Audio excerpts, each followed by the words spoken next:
Masih ramai yang keliru berkaitan dengan e-Kasih serta MyKasih. Mungkin kerana namanya seakan-akan sama, jadi ramai yang keliru berkaitan dengan dua perkara ini. Hampir setiap hari, admin menerima pertanyaan berkaitan dengan perkara ini. Ada yang bertanya kepada admin bagaimana cara untuk memohon bantuan e-Kasih dan sebagainya. Jadi dalam video pada kali ini, admin akan terangkan apakah perbezaannya antara dua perkara ini, antara e-Kasih serta MyKasih ini.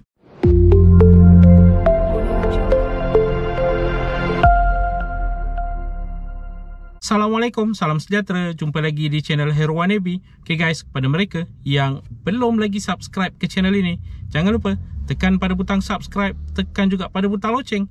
Thank you guys. Seperti yang diberitahu di awal video sebentar tadi, ramai yang keliru berkaitan dengan e-Kasih serta MyKasih ini. Ada yang bertanya kepada admin bagaimana caranya untuk memohon bantuan e-Kasih. Ada juga yang bertanya kepada admin bagaimana caranya untuk memohon bantuan MyKasih. Okey, anda harus ingat kedua-dua e-Kasih dan MyKasih ini adalah dua perkara yang berbeza. Itu yang pertama yang perlu anda ingat. Dan e-Kasih serta MyKasih ini bukanlah sejenis bantuan. Ingat tu, e-Kasih dan MyKasih ini bukannya sejenis bantuan yang anda boleh pohon untuk mendapatkan tunai ataupun sebagainya. e-Kasih dan MyKasih ini bukan seperti STR iaitu bantuan, bukan juga seperti SARA iaitu bantuan juga, sumbangan asasrama. Jadi apakah pula yang dimaksudkan dengan e-Kasih serta MyKasih ini? e-Kasih adalah satu platform yang menyenaraikan nama-nama mereka yang dikategorikan sebagai miskin ataupun miskin tegar. Ingat tu, ianya adalah satu platform yang menyenaraikan nama-nama penduduk di Malaysia, rakyat Malaysia yang dikategorikan sebagai miskin dan miskin tegar. Kalau diikutkan daripada penjelasan yang telah pun diberikan oleh e-Kasih sendiri, e-Kasih ini mengandungi maklumat mengenai kemiskinan bermula daripada profil individu, program bantuan yang diterima oleh ketua isi rumah dan ahli isi rumah, daripada agensi pemberi bantuan sehinggalah kepada permohonan bantuan dan pemantauan keberkesanan program bantuan yang diterima. Jadi kalau anda lihat di situ, jelas mengatakan bahawa e-Kasih ini adalah satu platform yang menyenaraikan nama-nama individu, ketua isi rumah, ahli isi rumah yang menerima bantuan daripada agensi-agensi seperti agensi kerajaan dan sebagainya, dan juga permohonan-permohonan yang telah pun dihantar oleh mereka, serta memantau keberkesanan program bantuan yang telah pun diberikan oleh mereka ini. Komponen data e-Kasih ini terdiri daripada maklumat asas ketua isi rumah dan ahli isi rumah, maklumat lokasi, kediaman, pendidikan, kemahiran dan pekerjaan, pemilikan harta, kesihatan, pendapatan serta bantuan. Konsep e-Kasih ini adalah lebih kurang sama seperti padu ataupun pangkalan data utama yang sekarang ini diwajibkan kepada rakyat Malaysia yang berumur 18 tahun dan ke atas untuk mengisinya, yang mana nanti dalam padu ini bakal ada data-data anda yang bakal boleh diakses oleh kerajaan untuk menentukan sama ada anda layak untuk menerima subsidi ataupun bantuan-bantuan yang seterusnya selepas ini. Jadi e-Kasih ini juga sebenarnya konsepnya lebih kurang sama, tetapi di dalam e-Kasih ini datanya adalah lebih menjurus ke arah mereka yang berkategori miskin ataupun miskin tegar, yang mana data-data itu diperolehi daripada agensi-agensi kerajaan yang memberikan bantuan kepada mereka yang dikategorikan sebagai miskin dan miskin tegar ini. Sebagai contoh, Jabatan Kebajikan Masyarakat, Pusat Zakat, Jabatan Agama Islam dan sebagainya. Dan seperkara yang harus diingatkan, e-Kasih ini bukannya diisi maklumat tersebut oleh anda seperti padu, tetapi ianya adalah diisi oleh agensi-agensi kerajaan, jabatan-jabatan kerajaan yang tertentu yang mempunyai data anda yang menunjukkan bahawa anda ini berkategori miskin ataupun miskin tegar. Anda tidak boleh memohon untuk diletakkan dalam e-Kasih ini. Tetapi apa yang boleh anda lakukan adalah memohon bantuan daripada agensi-agensi kerajaan seperti JKM, Pusat Zakat dan sebagainya yang dinyatakan sebentar tadi, untuk mereka ini menilai situasi anda dan seterusnya akan meletakkan anda dalam portal e-Kasih ini jika bersesuaian ataupun menepati syarat-syarat yang telah pun ditetapkan.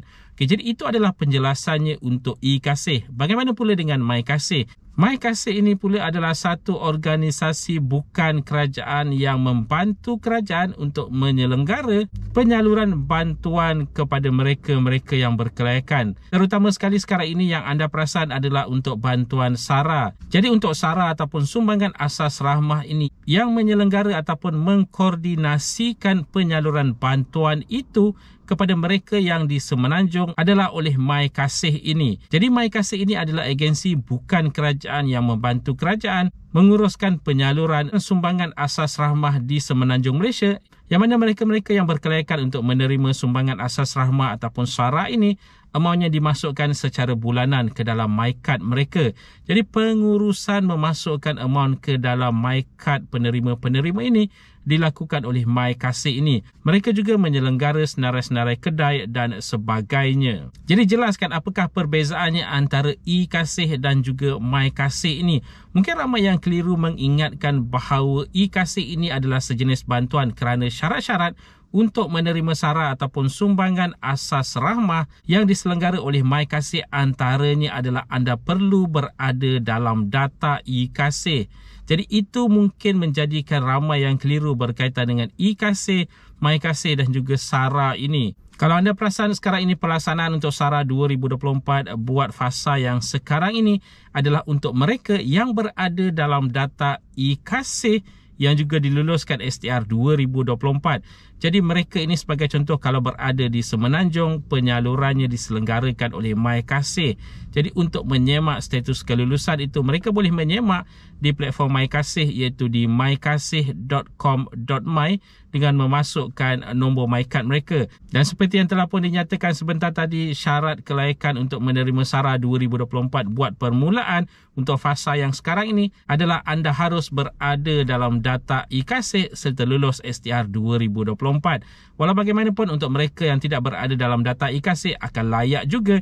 Cuma sekarang ini masih lagi belum diketahui bilakah tarikh perlaksanaan untuk mereka yang bukan berada dalam data e-Kasih ini. Dan seperkara lagi yang harus diingatkan untuk mereka di Sabah, Sarawak dan wilayah Persekutuan Labuan, kerana mereka ini diberikan secara tunai ataupun dimasukkan ke dalam akaun bank untuk SARA 2024. Jadi mereka ini tidak boleh menyemak status kelulusan di mykasih.com.my. Di mykasih.com.my hanyalah mereka yang dimasukkan ke dalam MyKad saja, iaitu mereka yang berada di Semenanjung saja. Jadi untuk di Sabah, Sarawak dan wilayah Persekutuan Labuan ini, anda perlu menyemak status kelulusan di MySTR, iaitu di bantuantunai.hasil.gov.my. Jadi Amin harap selepas ini ramai lebih cakna, lebih jelas berkaitan dengan apakah perbezaannya antara e-Kasih, MyKasih dan juga SARA ini. Jadi guys, itu tadi sedikit sebanyak perkongsian di dalam video pada kali ini. Jika anda ada sebarang komen, sebarang pertanyaan, anda boleh tinggalkan di ruangan komen di bawah.